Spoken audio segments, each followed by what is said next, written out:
ہے، اجر قیامت کی صبح جو ملے گا، اور ہر دیکھنے والا ہکا بکا رہ جائے گا، پریشان کون ہوگا؟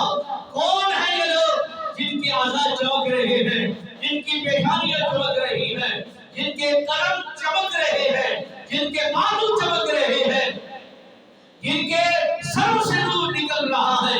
یہی بتایا جائے گا کہ یہی لوگ زاہد بھی ہیں، عابد بھی ہیں، متقی بھی ہیں، پرہیزگار بھی ہیں، نیکوکار بھی ہیں، زہد و تقوی اختیار کرنے والے بھی ہیں، نبی سرکار کے سچے اور پکے غلام بھی ہیں، وفادار بھی ہیں، حقدار بھی ہیں، جان دینا بھی پسند کرتے تھے، جان لینا بھی پسند کرتے تھے۔ یہ ہے اسلام کا مٹھاس، یہ ہے اسلام کا سچا پیغام۔ رب نے فرمایا نہ قرآن میں تبدیلی ہو سکتی ہے، نہ مصطفیٰ کی ناموس میں کمپرومائز ہو سکتا ہے، نہ ہی اسلام میں کوئی رد و بدل ہو سکتی ہے۔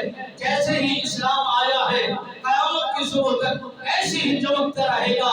جو اس کو مٹانے میں لگے گا، اس کی نسلیں مٹ جائیں گی، اس کی بربادیاں ہو جائیں گی، اس کی رسوائیاں ہو جائیں گی۔ یہ دین چمکتا رہے گا، یہ دین اپنا مٹھاس تقسیم کرتا رہے گا، اور قرآن پڑھتے رہیں گے، اس کا فیضان جاری ہوتا رہے گا، اور زمانے میں اس کا نور پھیلتا چلا جائے گا۔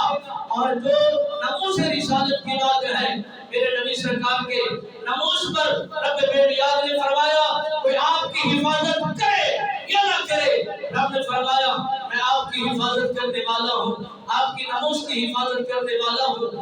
آپ طریقوں کو پڑھ کر دیکھیے، واقعات کو پڑھ کر دیکھیے، اور اندرون بیرون دیکھ کر دیکھیے، جتنے بھی